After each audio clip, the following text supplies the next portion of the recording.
Good morning बच्चों। आज हम लोग नागरिक शास्त्र में अध्याय 10 सूचना का अधिकार इस पाठ को शुरू कर रहे हैं। सूचना का अधिकार, इसका मतलब क्या होता है? केंद्र सरकार द्वारा एक कानून बनाया गया है। केंद्र सरकार के द्वारा एक कानून बनाया गया है जिसके अनुसार मनचाही जानकारी प्राप्त करने का प्रावधान किया गया है। इसे ही सूचना का अधिकार कहा जाता है। सूचना का अधिकार 2005 इसे ऐसे भी कहते हैं। तो अब यहाँ पर पाठ शुरू करते हैं। इस पाठ के अंतर्गत हम नागरिकों को किसी भी सूचना को या सूचना के का अधिकार है उसके तहत वो क्या क्या कर सकते हैं, इस अधिकार के अंतर्गत वे किस प्रकार से किसी बात की जानकारी ले सकते हैं, उसको हम कुछ उदाहरणों के द्वारा पढ़ेंगे और उसे समझेंगे। कि किरदा ग्राम पंचायत ने तालाब बनवाने का निर्णय लिया। एक गांव है कि किरदा, वहाँ की ग्राम पंचायत ने तालाब बनाने का निर्णय लिया। खुदाई के लिए सरपंच ने गांव की औरतों और आदमियों को मजदूरी में लगाया। उसने महिलाओं को 40 रुपये और पुरुषों को 50 रुपये, महिलाओं को 40 रुपये और पुरुषों को 50 रुपये मजदूरी देना तय किया। काम मिलने की खुशी में लोगों ने इस रेट पर काम करना मान लिया और काम में जुट गए। अब देखिए यहाँ पर क्या बताया जा रहा है। जो कि किरदा गांव है वहाँ पर तालाब खुदाने का काम तो शुरू हो रहा है, लेकिन स्त्री और पुरुष दोनों मिलकर कार्य कर रहे हैं।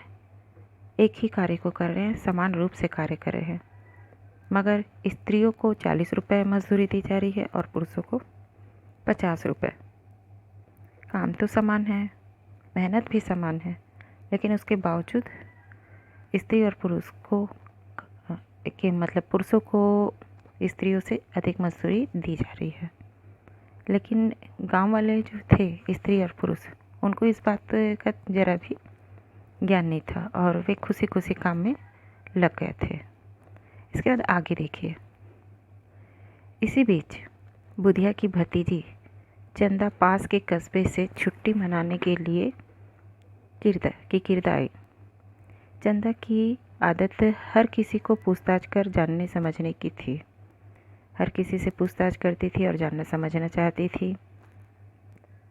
एक दिन बुधिया जब मजदूरी लेकर आई तो उसने मजाक में अपनी बुआ से कहा, लाओ मैं पैसे गिन देती हूँ। बुधिया बोली, कौन बहुत से पैसे हैं बिटिया, 3 दिन की मजदूरी 120 रुपये ही तो है। अब देखो 40 रुपये स्त्रियों को दिया जा रहा था, तो 40 रुपये के हिसाब से 3 दिन की मजदूरी 120 रुपये हुई। तो 120 रुपये को क्या गिनना है, ऐसा वह अपनी भतीजी से कहती है। चंदा ने कहा, 3 दिन के सिर्फ 120 रुपये, ये तो बहुत कम है बुआ, आपको रोज़ कितना मिलता है? बुधिया ने कहा, अरे आप तो पढ़ी लिखी हो, क्या इतना भी हिसाब नहीं लगा सकती कि 40 रुपये रोज़ का मिलता है? पुरुषों को हमसे ज़्यादा 50 रुपये मिलता है। चंदा ने कहा, नहीं बुआ, मैं तो इसलिए कह रही थी कि ये तो बहुत कम पैसे मिल रहे हैं। और क्या आपके गांव वालों को यह नहीं मालूम कि सरकार ने इस तरह से काम करने के लिए और इस तरह के काम के लिए रोज़गार गारंटी योजना के अंतर्गत न्यूनतम मतलब कम से कम मजदूरी तय करती है। इससे काम देना या महिलाओं को पुरुषों से कम पैसे देना गैर कानूनी है। ये सब मैंने थोड़े दिन पहले अखबार पेपर में पढ़ा था। अब वो जानकारी अपनी बुआ को दे रही है कि किसी को भी कम मजदूरी देना ये तो कानून ने जो भी कानून बनाया गया है उसके विरुद्ध है। अगर कोई भी ऐसा करता है तो उसको दंड भी मिल सकता है। और ये सारी बातें जो हैं, इसकी जानकारी जो है उसकी बुआ को नहीं थी। एक तो गांव वाले पढ़े लिखे भी नहीं थे, इसलिए उनको इस बात का ज़रा भी ज्ञान नहीं था, है ना। तो ये सबसे पहले तो हम जान लेते हैं कि न्यूनतम मजदूरी क्या होता है। न्यूनतम मजदूरी क्या होता है ये जानना ज़रूरी है हमारे लिए, तब हम यहाँ पर जो बताया जा रहा है उसको और अच्छे से समझ पाएंगे। न्यूनतम मजदूरी मतलब इसको कलेक्टर रेट भी कहा जाता है। न्यूनतम मजदूरी का मतलब होता है जैसे राज्य सरकार द्वारा प्रशिक्षित और अप्रशिक्षित, राज्य सरकार द्वारा प्रशिक्षित और अप्रशिक्षित, कुशल और अकुशल मजदूरों के लिए न्यूनतम, कम से कम है ना, न्यूनतम पारिश्रमिक मतलब मजदूरी तय की जाती है। राज्य सरकार द्वारा प्रशिक्षित और अप्रशिक्षित, कुशल और अकुशल मजदूरों के लिए न्यूनतम मजदूरी तय की जाती है, जिसे संबंधित जिले के कलेक्टर द्वारा प्रसारित किया जाता है। अब इसे राज्य सरकार द्वारा जो मजदूरी तय किया जाता है, तो इसको कोई भी ज़िले का जो कलेक्टर होता है वह इसे उसके द्वारा प्रसारित किया जाता है। अतः इसे कलेक्टर रेट या मजदूरी या न्यूनतम मजदूरी कहा जाता है। इसी के कारण से इसको कलेक्टर रेट या न्यूनतम मजदूरी कहा जाता है।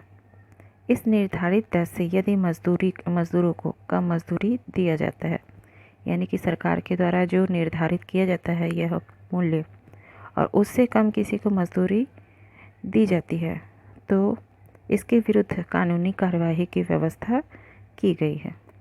मतलब कानूनी कार्य, कोई भी व्यक्ति इसके खिलाफ जो है शिकायत कर सकता है, कानूनी कार्यवाही कर सकता है। ठीक है, तो ये हुआ आपका न्यूनतम मजदूरी।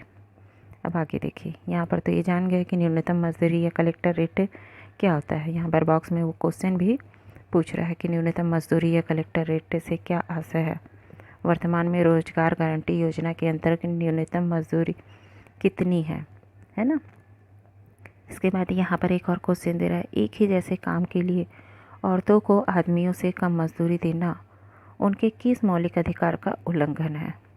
अब औरतों को अगर मान लिया जाए, ये स्त्री और पुरुष हैं, दोनों मिलकर कार्य कर रहे हैं और स्त्रियों को कम मजदूरी दी जा रही है ना, तो उनके किस अधिकार का उल्लंघन हो रहा है। काम तो दोनों से समान लिया जा रहा है मगर पैसे कम दिए जा रहे हैं, है ना, तो ये होगा उनके शोषण के विरुद्ध अधिकार। जो संविधान में 6 मौलिक अधिकार नागरिकों को दिए गए हैं, उसमें से यह उदाहरण या क्वेश्चन जो पूछा जा रहा है, तो ये किस अधिकार का उल्लंघन हो रहा है पूछ रहा है, तो इसमें स्त्रियों का मतलब शोषण के विरुद्ध अधिकार के तहत यह आएगा। आगे देखिए, यहाँ पर आगे क्या बताया जा रहा है। अच्छा, ये तो बताओ कि मजदूरी लेते समय जब आप मजदूरी भुगतान पंजी में दस्तखत करती हैं तो वहाँ क्या लिखा रहता है, चंदा ने पूछा। अब चंदा पूछ रही है अपनी बुआ से, सारी जानकारी धीरे धीरे करके ले रही है कि आप लोग जब पैसे लेते हो तो वहाँ पर साइन भी तो करते हो, है ना, हस्ताक्षर करते हो, कुछ तो लिखते होगे। तब बुधिया कुछ सोचकर बोली, ठीक से याद तो नहीं है, परंतु कुछ खाली दस्तखत भर लिया जाता है। मतलब कोरे कागज़ में उनसे दस्तखत ले लिया जाता है ना। सरपंच के हिसाब की मजदूरी भुगतान पंजी में ज़रूर कुछ गड़बड़ है, चंदा ने कहा। अब सरपंच को तो पूरा हिसाब देना ही है, तो चंदा कहती है कि उसके हिसाब में कुछ ना कुछ जो मजदूरी भुगतान पंजीयन जो होता है, जिसमें सारे मजदूरों को का हस्ताक्षर ले करके उनको वेतन दिया जाता है, तो वहाँ पर कुछ ना कुछ गड़बड़ी होगी, ऐसा चंदा कहती है। क्योंकि गांव के लोग तो भोले भाले हैं, ना ही पढ़े लिखे हैं, इसलिए उनको इस बात की जानकारी तो थी नहीं, इसलिए वे सरपंच पर विश्वास करके वो जैसा कहता था वैसा उसकी बात को मान करके करते थे। इसलिए उनको ना ही अपने अधिकार के बारे में कुछ भी जानकारी नहीं थी, है ना।